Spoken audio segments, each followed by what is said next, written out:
2007ஆம் ஆண்டு டேவிட் ஃபின்ச்சருடைய இயக்கத்தில் ஜோடியாக் அப்படின்னு ஒரு ஃபிலிம் வந்தது. அந்த திரைப்படம் அமெரிக்காவில் பரபரப்பாக பேசப்பட்ட ஒரு திரைப்படம். அது மட்டும் இல்லாமல் ஜோடியாக் திரைப்படம் உண்மை சம்பவங்களுடைய அடிப்படையில் எடுக்கப்பட்ட திரைப்படம். அது மட்டுமல்ல, இன்றைய வரை தீர்க்க முடியாத அதாவது அந்த வழக்கை இன்னை வரையும் க்ளோஸ் பண்ணவே இல்லை. அந்த கொலையாளி யாருன்னு யாருக்குமே தெரியாது. ஆனால் அந்த கொலையாளியுடைய ஸ்டைல் என்னன்னா, காவல்துறைக்கு சவால் விட்டு கொலைகளை நடத்துவான், துப்புகள்லாம் கொடுப்பான், ஆனால் கொலை நடக்கும், ஆனால் அவனை கண்டுபிடிக்கவே முடியல. இதுதான் ஜோடியாக் திரைப்படத்தினுடைய கதையாகவே இருந்தது. இந்த திரைப்படம் இவ்வளோ கஷ்டப்பட்டு குற்றவாளியை பிடிக்க முடியலையே என்ற ஆதங்கத்தோட படம் முடியும் பொழுது நீங்கள் எழுந்து வருவீங்க. ஜோடியாக் திரைப்படம் நடைபெற்ற காலகட்டம் 1968 1983 வரை தொடர் கொலைகள். அந்த கொலைகள் எப்படி நடக்கும் அப்படின்னீங்கன்னா, தனிமையில் இருக்கக்கூடிய காதலன் காதலியை சாவடிக்கிறது தான் அந்த கொலைகாரனுடைய பொழுதுபோக்காகவே இருந்தது. இது அமெரிக்காவில் உண்மை சம்பவங்களுடைய அடிப்படையில் எடுக்கப்பட்டது. மிக முக்கியமாக அதில் பத்திரிகையாளராக ஜாக் கேலியாங்கல் நடிச்சிருப்பார். ஒரு துப்பையும் கொடுத்துட்டு அந்த கொலையாளியை கண்டுபிடிக்கிறதுக்கு காவல்துறையோடு சேர்ந்து அவர் ட்ராவல் பண்ணுவார்னு வச்சுக்கோங்களேன். இது 2007 இந்த திரைப்படம் வெளிவந்துச்சு. 2008 ஒரு புத்தகம் ஆங்கிலத்தில் வெளியாகுது.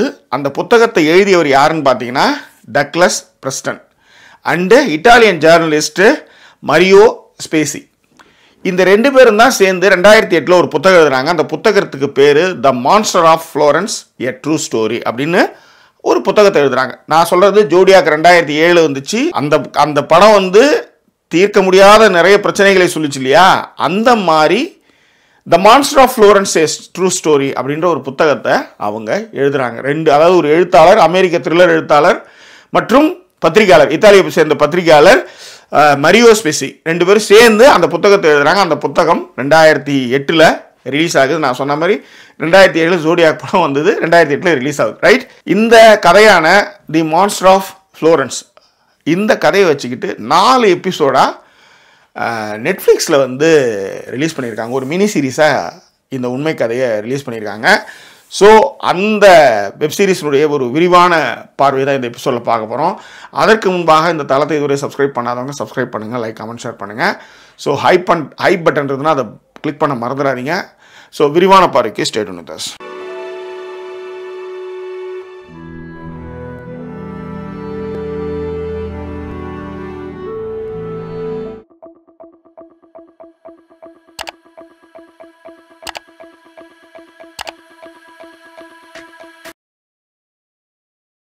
அடுத்த வினாடி ஒழித்து வைத்திருக்கும் ஆச்சரியங்கள் இந்த உலகில் ஏராளம். அன்பே சிவத்தில் மதன் ஒரு எழுத்தில் அந்த டயலாக் வெரி ஃபேமஸ் அது. ஸோ அந்த மாதிரி ஒரு ஆச்சரியம் சென்னையில் ஒன்று நடந்தது. அதாவது என்னென்னா, யாருக்கு என்ன நடக்கும்னு சொல்ல முடியாது, எதனால் அதுக்கு தீர்வு கிடைக்கும்னு சொல்ல முடியாது. சிலதுக்கு தீர்வு கிடைக்கும், சிலது தீர்வே கிடைக்காது. ஒரு சின்ன விஷயம் மட்டும் சொல்லிடுறேன். ஒரு 1.5 லட்ச ரூபா பணம் வச்சுருக்கீங்க, ஆட்டோவில் போகிறீங்க, விட்டுடுறீங்க, தொலைஞ்சி போச்சு, எல்லாம் மறந்துடுறீங்க, அந்த ஆட்டோ போயிடுச்சு. இப்போ நீங்கள் என்ன பண்ணுவீங்க? ஒன்று, சில பேர் போனது தான், ஆட்டோ நம்பர் மறந்துட்டோம், இதுக்கப்புறம் அது தொலைஞ்சது தான் அப்படின்னு போகிறவங்க இருக்காங்க. ரெண்டாவது, வருதோ வரலையோ ஒரு போலீஸ் கம்ப்ளைண்ட் பக்கத்தில் கொடுத்துருவோம் அப்படின்னு கொடுப்பாங்க. அது கிடைச்சா கிடைக்கும், கிடைக்காட்டா போகும்னு வச்சுக்கோங்களேன். ஆனால் இதெல்லாம் 1970 நீங்கள் சொன்னீங்கன்னா எந்த ஆட்டோ ஆள் எப்படி இருப்பாங்க என்ன ஏதுன்னு கேட்டால் கூட அது ரொம்ப நிகழ்தகவு ரொம்ப கம்மின்னு சொல்லுவாங்க. அதை கண்டுபிடிக்கிறதுக்கான நிகழ்தகவு ரொம்ப கம்மின்னு சொல்லுவாங்க. அந்த மாதிரி இப்போ ரீசெண்டாக ஒரு 3 நாளைக்கு முன்னாடி ஒரு பெண்மணி நம்ம வேளச்சேரிக்கிட்ட ஒரு 1.5 லட்ச ரூபா பணத்தை விட்டுறாங்க, அழுதுட்டு இருக்காங்க. அந்த பக்கமாக திருமாவளவன் வராரு, பார்க்குறாரு. உடனே தன்னுடைய உதவியாளர்கிட்ட சொல்லி இந்த பொண்ணுக்கு ஹெல்ப் பண்ணுங்க அப்படின்றாங்க. அவங்க உடனே காவல்துறையை அணுகிறாங்க. காவல்துறை உடனே என்ன பண்ணுதுன்னா, டக்குன்னு சிசிடிவி கேமராலாம் செக் பண்ணுறாங்க. இந்த அம்மா இறங்குனதை அங்கே அக்கத்தில் இருக்கிற கடைகளை செக் பண்ணுறாங்க. அதுக்குள்ளே அந்த ஆட்டோ நம்பரை கண்டுபிடிக்கிறாங்க, டிரைவரை கண்டுபிடிக்கிறாங்க. ஒரு 3 மணி நேரத்தில் அந்த 1.5 லட்ச ரூபா பணத்தை பிடிச்சிடுறாங்க. ஓகே, இது ஒரு சம்பவம். 3 மணி நேரத்தில் அதுக்கு ஒரு தீர்வு. நான் சொல்ல வர்றது 1968 காலகட்டம். அதுலேருந்து 1985. நான் சொல்ல வர்றது ஜோடியாக் அமெரிக்காவில் நடந்த தொடர் கொலைகள், சைக்கோ கொலைகாரன் தானே.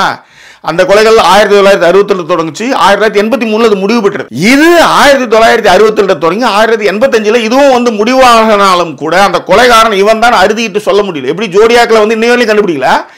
பட் இந்த மான்ஸ்டர் ஆஃப் ஃப்ளோரன்ஸ்ல ஓரளவுக்கு சேஸ் பண்ணாலும் கூட முன்னுக்கு பின் முரணான விஷயங்கள்ல இதுலயும் என்னன்னா ஒரு கிளிம்ஸா அவன் தானா இது அப்படின்ற மாதிரியான நிறைய சொதப்பல்களோட இந்த விசாரணையை நடந்த விஷயங்களை பார்க்கலாம். ரைட், ஏற்கனவே உங்களுக்கு ஓரளவுக்கு தெரிஞ்சிருக்கும். ஜோடியாக்கினுடைய அதே மாதிரி கதை தான் இத்தாலியில் நடந்த இந்த தொடர் கொலைகள்.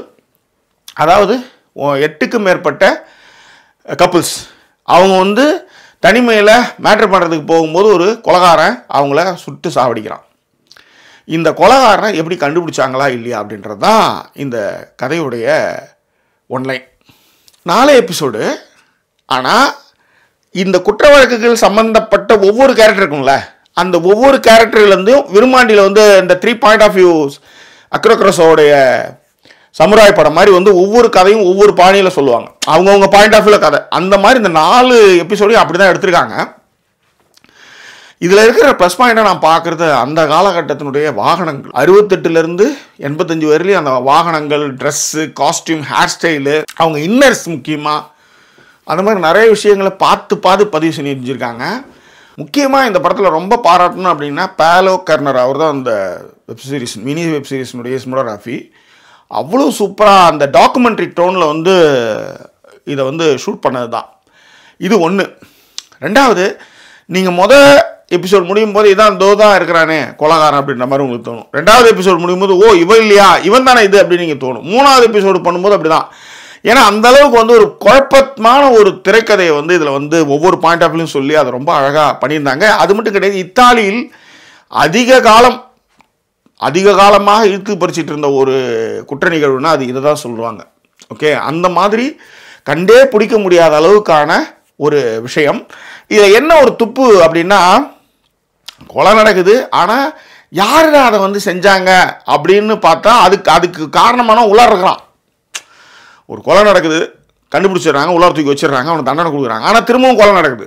ஆனால் என்ன கொலை நடக்கிறதுல என்ன ஒரு பெரிய ப்ளஸ் பாயிண்ட்னா, கண்டுபிடிக்கிறது என்னன்னா, அந்த ஃபஸ்ட்டு நடந்த கொலையினுடைய அதே ஸ்டைல் ஆஃப் கில்லிங் அது. ஆனால் குற்றவாளி உள்ளார இருக்கான, வெளியில் கொலை நடக்குது. எப்படி அதில் என்ன கண்டுபிடிக்கிறாங்கன்னா, துப்பாக்கி சூடு நடக்குது இல்லை, அந்த துப்பாக்கியால் சுடுறாங்கல்ல, அந்த துப்பாக்கி சேம் துப்பாக்கி. கொலை செஞ்சவன் தூக்கி உள்ளார வச்சவன் உள்ளார இருக்கிறான், ஆனால் வெளியே கொலை நடக்குது. ஆனால் துப்பாக்கி அந்த முதல்ல நடந்த கொலையினுடைய அதே டைப் ஆஃப் துப்பாக்கியில் தான் அந்த கொலைகள் நடக்குது. இதுதான் அதில் இருக்கிற ஒரு பெரிய சுவாரஸ்யம். ஸோ யார் கொலை பண்ணாங்க போனாங்க அப்படின்றத நீங்கள் கண்டிப்பாக நீங்கள் பார்த்து தெரிஞ்சுக்கலாம். தலையை சுத்த வைக்கக்கூடிய ஒரு திரைக்கதை. அதே நேரத்தில் தமிழ் டப்பிங் இருக்குது. கண்டிப்பாக வயது வந்தவர்களுக்கு மட்டும். ஓரளவு இத்தாலியில் இருக்கிற கதைகள் பார்க்கும்போது நம்ம ஊர் கதை மாதிரியே எடுத்த மாதிரியே இருக்கும். அங்கேயும் இந்த மாதிரியான என்ன சொல்கிறது, நம்ம பாரம்பரியமாக சில விஷயங்கள், கலாச்சாரங்கள்லாம் இருக்குல்ல, அது மாதிரி விஷயங்களை நீங்கள் அந்த கல்ச்சரை பார்க்கும்போது உங்களுக்கு அதுலேயும் கொஞ்சம் ஓரளவுக்கு இருக்கிற மாதிரி தோணும். ஸோ பார்த்து விட்டு உங்களுடைய கருத்துக்களை கண்டிப்பாக சொல்லுங்கள். ஸ்டெஃபேனோ சொலிமா தான் இந்த 4 எபிசோடையும் டைரக்ட் பண்ணியிருக்காரு. ரொம்ப நல்லா இருந்தது. பேக்ரவுண்ட் ஸ்கோராக இருக்கட்டும், ஆர்ட் டிபார்ட்மெண்ட்டும் சரி, ரொம்ப அற்புதமாக ஒர்க் பண்ணியிருந்தாங்க. கதையில் பண்ண எல்லா ஆர்டிஸ்ட்டுமே அவ்வளோ சூப்பராக தத்ரூபமாக பண்ணியிருந்தாங்க.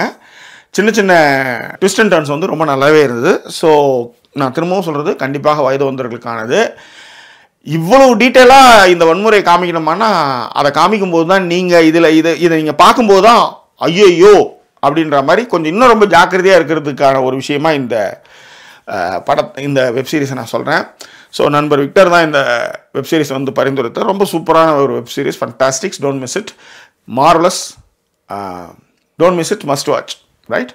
ஸோ வேறு என்ன உங்கள் கருத்துக்களை பின்னூட்டங்களை தெரியப்படுத்துங்க. சமீபத்தில் நீங்கள் பார்த்த இது மாதிரியான ஒரு வெப்சீரிஸ் ஆர் மூவி எதையாக இருந்தாலும் உங்கள் பின்னூட்டங்களில் பதிவு செய்யுங்க.